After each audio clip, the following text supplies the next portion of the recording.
Welcome, everyone. So glad you made it to the very last session of day one of the Mission Possible conference. I hope you have found today to be rewarding and informative. And I have no doubt this final panel session will be just the same. We will give it just a couple more minutes as people are, or a couple more seconds as people are still logging in. Please don't forget to assign the Spanish interpreters. We're waiting. Thank you. Great. All Yes, right, Pedro and Luis. All right, we're going to go ahead and get started. Welcome to our IEP team panel discussion, knowing that the IEP team is the decision-making body that determines LRE as meaningful and inclusive or not. The theme of this short time we have together is special education is a service, not a place. Inclusion is belonging in a place. And as we all know, the service and the place must lead to and align with a 4-year university, 2-year college, trade school, and competitive integrated family sustaining wage opportunities. We are fortunate to have with us today Beth and Patrick Forker and Patrick's IEP team from St. James School in Davis, California. Catherine and Caroline, would you introduce yourselves, your names and your role? Hi, my name is Caroline Diwata, and I'm the science teacher here at St. James, but I had the pleasure of being Patrick's 3rd grade teacher when he was here in elementary school. And my name is Catherine Baggerly. I have known Patrick since he was 18 months old, and I was his junior high ELA teacher, 6th, 7th, and 8th grade, and then his 8th grade homeroom teacher. Thank you for being here. Patrick, would you like to introduce yourself?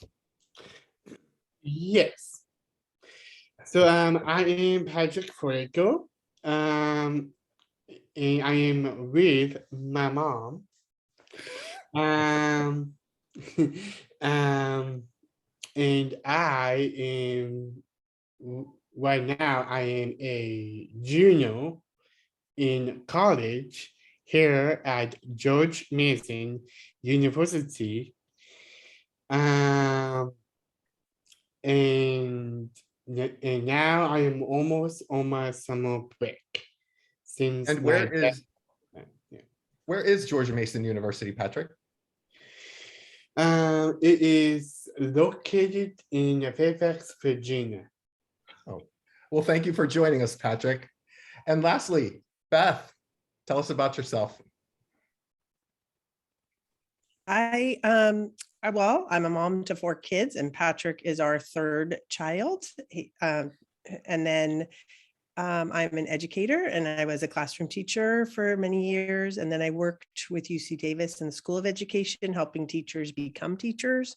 I founded a nonprofit to help Catholic schools be more inclusive nationwide. And then now I am the co-director of the UC Davis Redwood Seed Scholars Program, which is a 4-year inclusive residential college program for students with intellectual disabilities. Wow, thank you for being here. We talked a lot today about the importance of family engagement. Can you speak, Beth, to your experience in advocating for Patrick and creating inclusive environments for him from preschool all the way through his college experience? Yeah, that's the dream, is to build communities that are preschool through 4-year college. And now, thankfully, the city of Davis is one of those. There's only 3 of those in the nation. Fairfax, Virginia, where Patrick is right now, Charleston, South Carolina, and Nashville, Tennessee, and now Davis, California. And I just want to shout out my student who had Down syndrome that I fully included way back in the 80s. She is the one who taught me that inclusion and disability is a value add. And so when Patrick was born, I knew that he could be successfully included in the school that his two siblings went to. And when I approached St. James, gratefully, the principal and the priest welcomed him with open arms. And these two amazing educators, along with several others, made it a very, very successful opportunity for Patrick. Thank you. Catherine and Caroline, what were your priorities in creating an inclusive program for Patrick in elementary school as well as middle school? Well, I'll go first for elementary school. So I think that when Patrick was in the classroom, the biggest priority was to have him be just like any other student in that classroom, that he had the same expectations. My expectations were for him to achieve the goals that I set up with him. And he did have an aide with him in the classroom. So we would discuss how to take material that we were doing as a whole class and modify it so that Patrick was still taking part as the whole class, but was in a position to complete successfully in the same length of time with the help of the aide. So it was, and I mentioned to Beth earlier, attending a conference, I think, changed my life completely. I had the opportunity to go to an inclusion conference with Beth before the year before Patrick came into my classroom. And coming away from that conference, I felt totally equipped and very confident that we were going to be able to make it work. I have to admit that before that, I was probably scared. I do not have any training in special education. I'm just a regular classroom teacher. And I would say I was scared. However, with all of the help from that conference and with working with all of the other teachers, of course, on campus, we were able to keep Patrick working at the same pace as the other students on his own track. Caroline, it sounds like collaboration was a huge part huge. Of creating. It was huge. I think collaboration is the biggest part. And being open and able to get any type of either advice, information from other teachers who had walked the path before us. That was most certainly. And also with Beth and all of the family, everybody being involved. Everybody was on the same page. And I think that was very successful. I also had, and Patrick will remember this, my own daughter was in Patrick's class. So I also have it from the experience, and Catherine is in the same, because both of our children were in Patrick's class. So we have it from the experience of a mom also, how his presence in the classroom has to this day changed my own child's view of inclusion. So inclusion isn't just beneficial for individuals with disabilities, it also creates empathy for typically developing students. Absolutely. And if any, go ahead. Okay, I don't know if you can see this picture. Can you see that picture? Patrick, do you recognize that picture? Yes. Okay, so that is homecoming, and that is Patrick with my daughter for homecoming. So it most certainly, this is many years. They were in class when they were in 3rd grade. And you can see that inclusion just wasn't for the classroom. Here they are in high school going to the homecoming. Catherine. And I would say, ditto what Caroline said. And also when Patrick graduated, at the graduation ceremony, I said that we did not teach Patrick everything. Patrick taught us. We learned more from Patrick than we ever could have given him. And I think that having Patrick's presence in the classroom was, as Caroline said, life-changing for everybody. And I think that it's so critical that we have that inclusion from such an early age so that it's normal. You know, that this isn't something that is anything different or unusual or hard or, you know, can't be done, that this is just another process of education. You know, you got your neurotypical, your neurodivergent, you're going to teach them both. How are you going to do that? You're going to use those good teaching practices that every teacher uses. It's not extra work. It's not extra stress. It's just something that you do as an educator. And I think that the support, the encouragement, having opportunity for professional development that Beth was so gracious to provide for us is critical, because it gave us the confidence as educators that we could do it. You know, this is not something that a teacher can't do. This is something that we do every day, all day long. It normalizes disability. It does. It does. Disability It does. from an asset-based perspective. But I do have to ask Patrick. Patrick, what did it mean to you to be educated in the same classrooms with the friends that you had outside of school? Okay, so the people that I'm friends with of outside of St. James was Christopher, and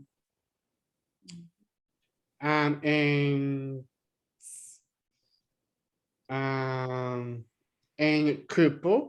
It was Cooper. And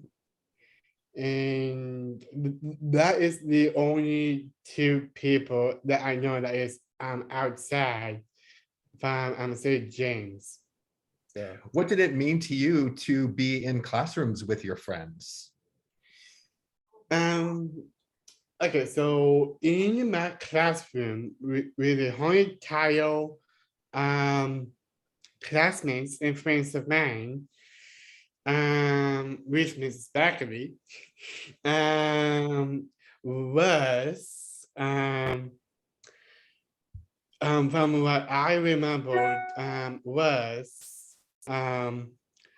I really enjoy being in the classroom, and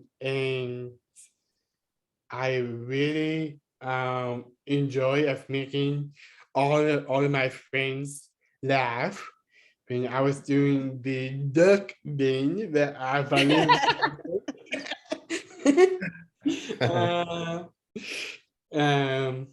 Patrick. Yes. What special role did you have in 8th grade? Do you remember? What were you elected to? Oh, so I was elected as the activities guy.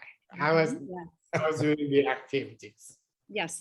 So Patrick ran for student council in 7th grade and gave an amazing speech and won by a landslide, and was one of the best activities directors we have ever had here at student council, because as you can tell, he loves life.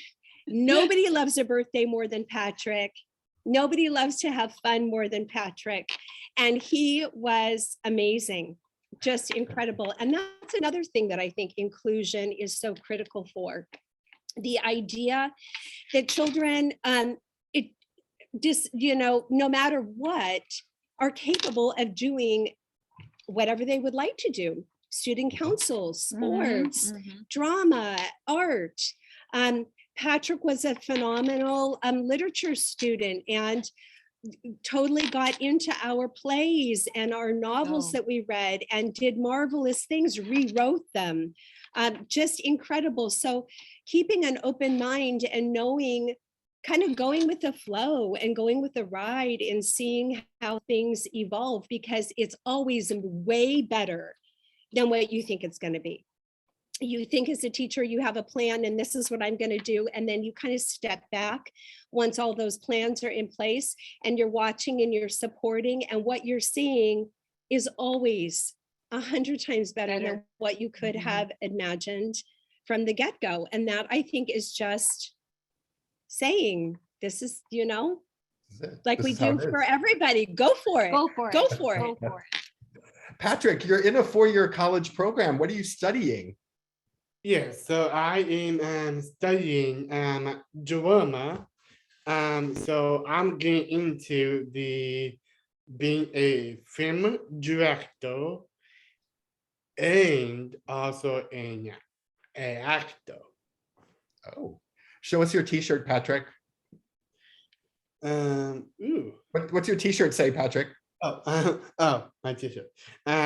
Yeah, so my t-shirt it's called Jesus Christ Superstar. So my very first one that I saw, it was with my friend in Maryland, who took me to see my very first production of Jesus Christ Superstar in Maryland. And then I saw the other one of the John Nugent in Sarah Bradley's Jesus Christ Superstar. And then I saw my cousin's production of it too. Thank you. Beth, quick question for you. Can you tell us a little bit about the Redwood Seed program?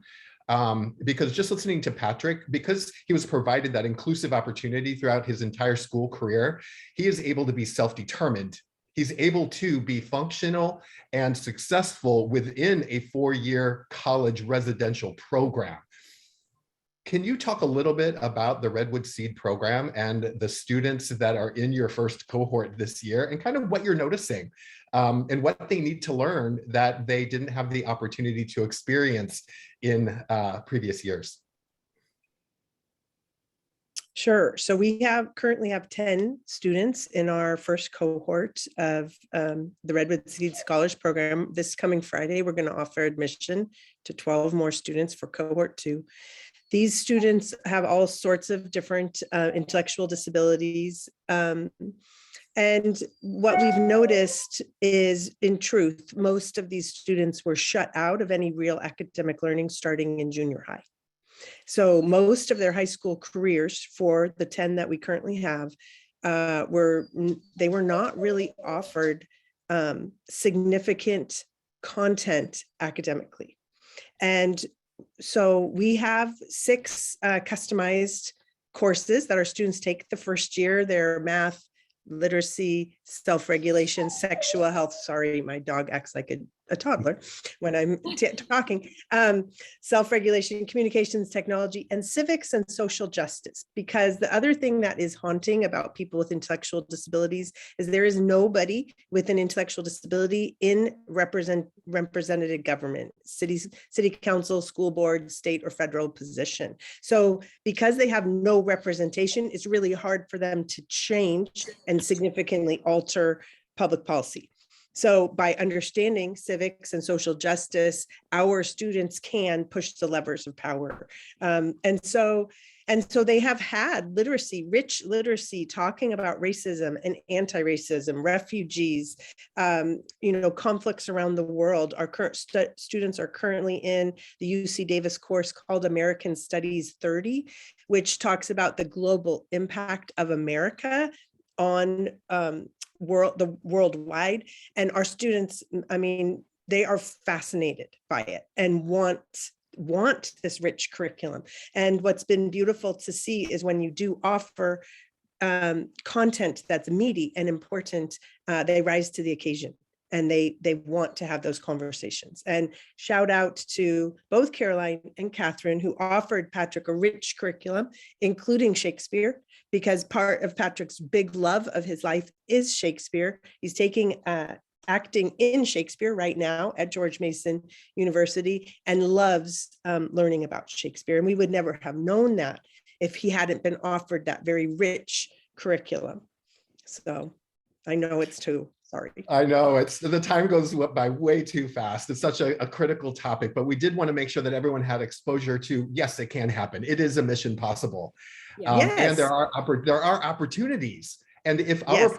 educational programs do not lead to all of the opportunities available, we are doing a disservice as educators. Right. So thank you all so much for being here. Catherine, Caroline, Beth, Thank you. Patrick, we you. appreciate your time. We know it's a teaching day for you. And for all of our attendees, please join us at 9 a.m. tomorrow. There's all the shakes. Patrick, our hearts, our hearts. Macbeth forever, Patrick. Macbeth forever. Oh, our hearts. Thanks for this opportunity, Kevin. Of course, Everybody I check out Bye. AB 2920. Check that out. Yeah. Thank you all. I think I've lost control. I'm not sure. Okay.